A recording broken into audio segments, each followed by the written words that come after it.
Olen työskennellyt 11 vuotta Scandic-hotelleilla.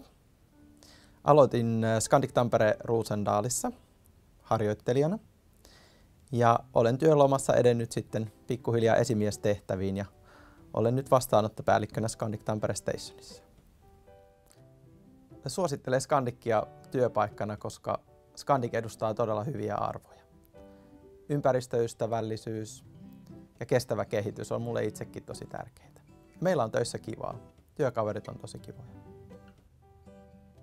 Eli mä arvostan eniten työntekijöissä palveluhenkisyyttä ja ystävällisyyttä.